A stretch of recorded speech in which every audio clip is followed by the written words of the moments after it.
Hi, I'm Jennifer. I'm Michelle. So today we're going to be talking about building student agency, creating this sense of agency within students so that they start to take on ownership of their own learning. Have your students ever said this to you? Why do we have to learn this? They have, why do I have to learn this? I actually haven't heard that for a long time, but I have heard it Mhm. in my career. Yes. Right. I mean, Yes. it's a legitimate question, I Yes. guess. I've wondered it myself when I've Yeah. been I mean, I sitting in usually class. turn it on them and I'll go, why do we have to learn this? What do you think? And I'll do one of those. Um, so what kinds of responses would you expect from a student if you said, why do we have to learn this? What would they say? Well, my least favorite answer is so I can get an A on the test or something Mhm. about a test. Right, to pass third grade, we need Yeah, to, do this to get a job or for college, right, or something sort of general like that, which none of right. those answers, I guess, are incorrect. No, it's true. It's part of it, but that's not like the heart of why we're teachers and learners. Right. Yeah, Hmm. exactly. Right. So the question itself just sort of remains this sort of, source of exasperation for instructors because you're like, oh, you just have to learn it, because it's not really indicate when somebody asks that, it's not like they're really curious. It's more about them sort of saying like, oh, is this really worth my time? Yes. So And as a learner, I have thought that as well. And that is exactly what people are saying. right, Is this exactly. worth my time? Exactly. So, Yes. yeah. So that brings us to our segment today. Why do we have to learn this? Hmm. What is this all about? What's at the heart of this question? What do you think? I think it's a little bit of maybe people, they can't see the big picture. They don't know what the goals are. Hmm. And if you don't know what the goals are, then you're just walking through a thick forest. You don't know where you're trying to go.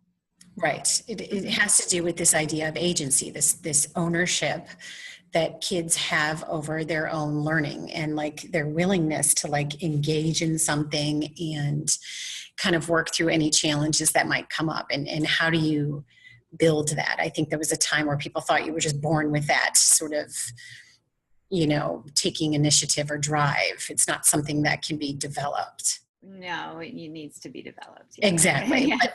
And that's what I'm saying. I think Yes. it was for a long time that, oh, you're Yeah. just, some kids just are born with that drive, and it's like, no, this is something that really truly can be grown and developed. Yes. Yes.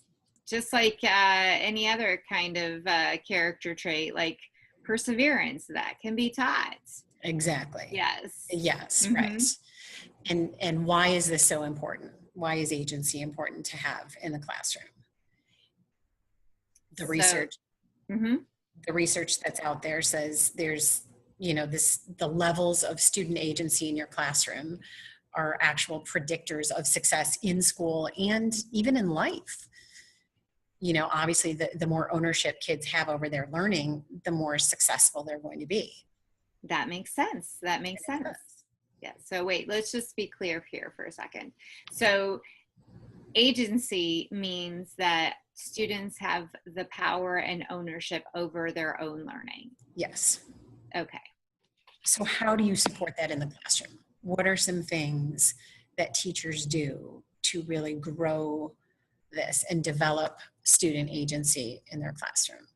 So one thing that I do to make sure that students have ownership over their learning is I plan for them to have choice. Mhm. I offer them very specific and deliberately thought out options. And I think that when they have that choice, they feel it's important because they've selected it themselves, which has Mhm. given them the ownership. And then when they reach that success, it's even that much more fulfilling because they chose it. Right. That's something that I do. Yeah, I totally agree. Two things that stuck out with what you said was, first of all, the planning, that it's super deliberate. It's the teachers, we have to set up these opportunities for them to to take this ownership on. Mm-hmm. You have to plan it. Mm-hmm.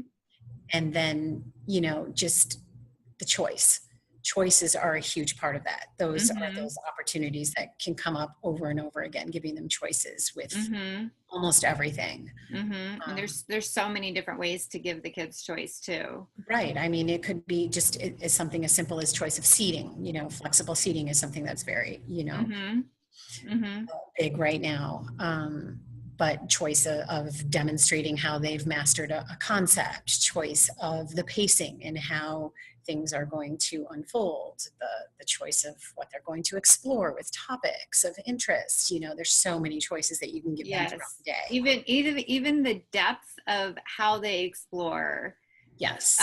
Students can choose. I know a lot of times I offer some, like maybe you have to do something that's more superficial, but you have to do more tasks. Or you Yes. can do one or two tasks that are very deep and are going to take a long time. And that's at students' choice. Some of it depends on personality, and some of it depends on skill. Definitely. Mm-hmm. Absolutely. But I think students appreciate that, and they definitely gain a lot more out of it when they've selected what they're doing and how they're doing, how they're learning themselves.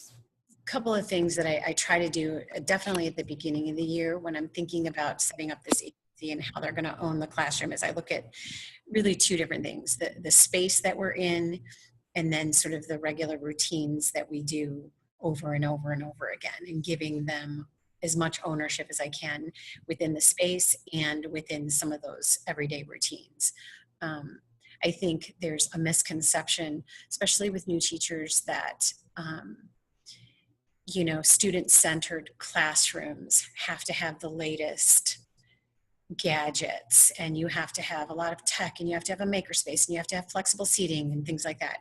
And I keep trying to tell a lot of the teachers that I mentor that, you know, it's not necessarily about how the space looks. It's about what happens in that space. Right. And asking yourself, you know, like, do students move comfortably within the space? Mm-hmm. Are there established norms for using the space in the equipment, regardless of what it is? You know, is there a feeling that this space belongs to everybody and is respected? That's ownership, you know. Just because it looks pretty. Well, that's nice. Yes, of course. But sometimes buildings are very old, or Right. you have to use what you have. Right. And so you can still make a very inviting environment for students regardless. Yeah, exactly. Yes. Right. And then, so the other thing would be the practices that you set up and just making sure that they, you know, like what's happening in your classroom on a regular basis. Are your kids collaborating? Are they questioning? Are they conferring a lot? Things like that. Over and over again. It's not a one-time deal. And who's doing it? Is it only some people that are doing it, or is it everybody? Right. Is it an inviting environment for everybody to participate and share their ideas? Yes. And then as you were talking, I was thinking about rubrics, which goes back to the expected outcomes and the goals. And I love rubrics because from before you start, you the student knows exactly where you're expected to land. Yes. And so you can choose to get the, you know, the 4 or the 5 or the A or whatever label you want to put on that, but to achieve the highest goal, because it's laid out very clearly for you. I don't know if I read this or I heard this somewhere about student agency. And if you really, you know, want to kind of gauge the level that's going on in your classroom, to ask yourself this one simple question. And that is, if students didn't have to be in your classroom, would they want to be? And I think that's a really interesting way to think about it. You know?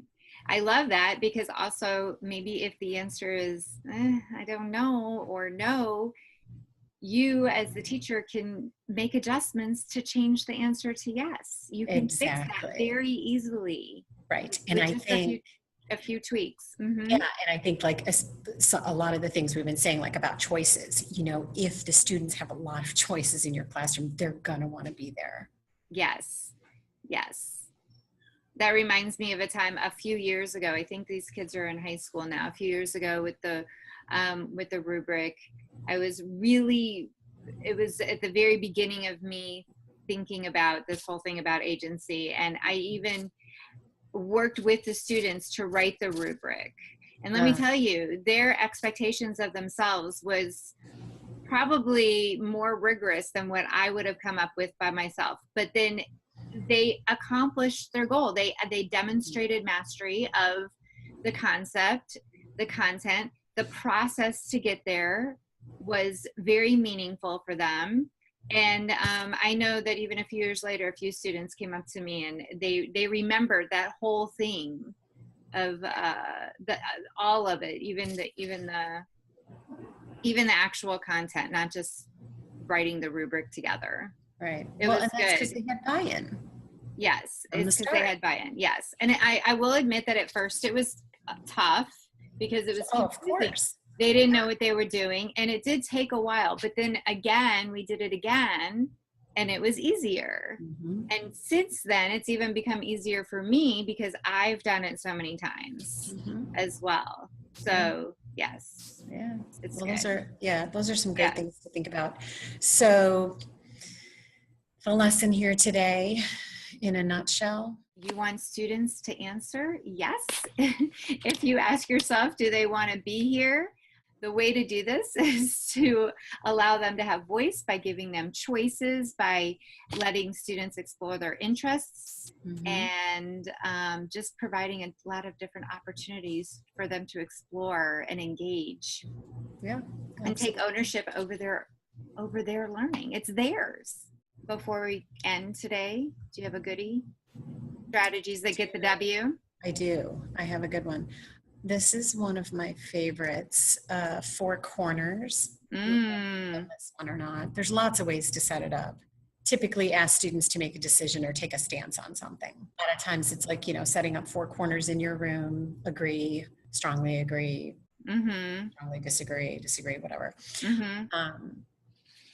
And posing some sort of a situation, a topic, something where they have to take a stance or make a decision. And there's so many things I like about this. It gets students moving, obviously it gets them up. Everybody's accountable because everybody participates at some point, somewhere. Yes. Promotes listening and speaking skills. Kids get to express their opinions, which is, ownership right there. A lot of critical thinking and reflection. It's kind of this safe space for sharing ideas. Yes, I like it because somebody who thinks that they're the only one who thinks that maybe they start in one corner, but a brave person goes to a different corner. Yeah, right. And then you see somebody shoot across the room. Right, and it really values, promoting valuing of others' perspectives. Yes. It really does. And of course, increases student talk, decreases teacher talk.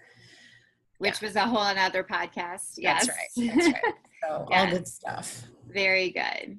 I love that one. It's something I do not, I should do it more. Yeah, it's fun. Good. Yeah. All right. Thank you. Thank you. Bye. Bye.